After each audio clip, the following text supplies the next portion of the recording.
Hello दोस्तों, कैसे हैं आप? उम्मीद करता हूँ बहुत अच्छे होंगे। अभी हाल में हमारे जम्मू कश्मीर के श्रीनगर से एमपी हैं जो फ़ारूक अब्दुल्ला जी, उन्होंने बयान दिया है कि हम चाइना की मदद से धारा 370 फिर से वापस लाना चाहते हैं, वापस लाएंगे। कितना गलत बयान है ये, और इसकी सभी ओर निंदा हो रही है। भारत में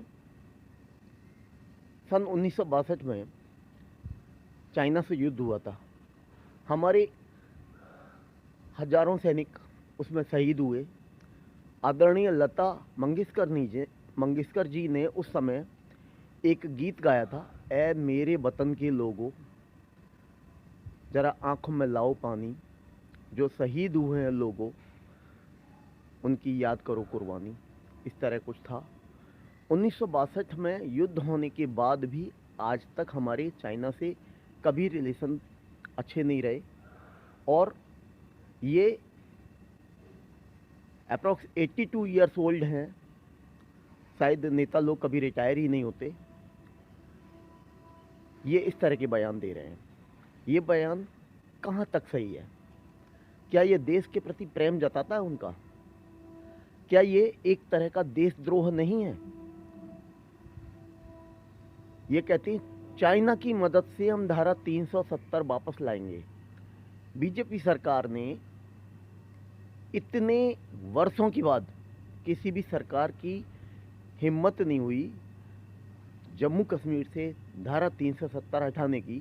बीजेपी सरकार ने इसको हटाया, और ये जनाब इस 370 को वो भी चाइना की मदद से वापस लाना चाहते हैं।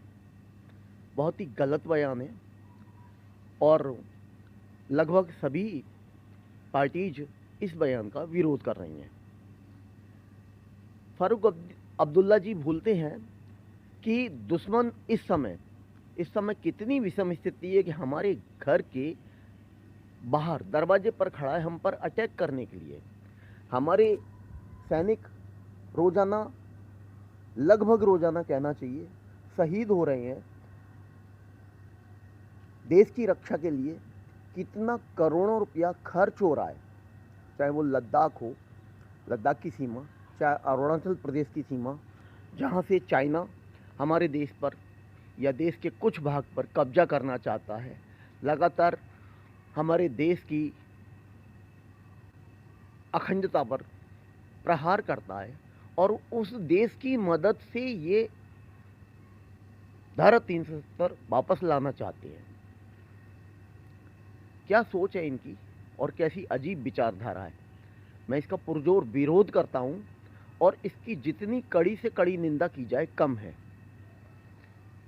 हमारे देश के भारतीय जो सेना में सुरक्षा कर रहे हैं हमारे देश की, हमें उन पर गर्व है, हमें उनकी शहादत पर गर्व है, और इन्हें उनका जरा भी ख्याल नहीं। ये देश में रहते हैं और देश के दुश्मनों की संगत पाना चाहते हैं। पहले भी हमारे देश में जब राजतंत्र था, तब भी जयचंद और जयचंद जैसे बहुत सारे लोगों ने दुश्मन का साथ दिया, और हमारे देश के उन राजाओं को बहुत सारी दिक्कतों का सामना करना पड़ा या उनकी हार हुई। तो जयचंदों की कमी नहीं है भारत में। वाकई कितनी अजीब स्थिति है, और कैसी संगीन स्थिति में इन्होंने ये बयान दिया है।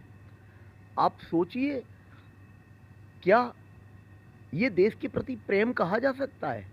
आप क्या चाहते हैं 370 को वापस लाकर, और बीजेपी ने क्या गलत किया 370 को हटाकर? क्या जम्मू कश्मीर में आज मुसलमानों को कोई प्रॉब्लम है? नहीं। वहाँ के मुसलमान पहले से ज़्यादा खुश हैं, पहले से ज़्यादा अच्छी स्थिति में हैं, पहले से ज़्यादा आर्थिक स्थिति उनकी अच्छी है। और धारा 370 हटने के बाद वहाँ कुछ समय इंटरनेट हटाया गया, कुछ समय और बहुत सारी चीज़ों पर रोक लगाई गई, लेकिन बाद में वो सारी चीज़ें बहाल कर दी गई। फिर कोई प्रॉब्लम क्रिएट नहीं हुई, वहाँ के जो वासिंदे हैं, चाहे वो हिंदू हों, मुस्लिम हों या जो कोई अन्य हों, उन्हें कोई समस्या नहीं है। लेकिन ये राजनीति में बने रहने के लिए, राजनीति में अपना वर्चस्व कायम रखने के लिए ये चाहते हैं कि हम चाइना की मदद से देश में या जम्मू कश्मीर में 370 वापस लाएंगे।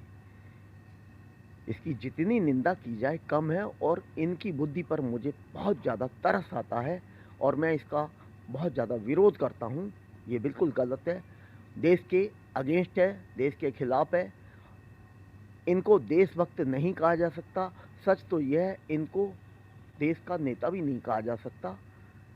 बड़ा अफसोस हो रहा है ये कहते हुए कि ये कांग्रेस की सरकार में रह चुके हैं और जम्मू कश्मीर के पूर्व मुख्यमंत्री हैं, यानी जम्मू कश्मीर के मुख्यमंत्री भी रह चुके हैं।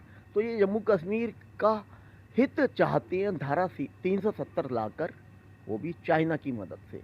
आप सोचिए और प्लीज़ कमेंट करके मुझे बताइए क्या वो सही हैं। Have a nice day. Thank you.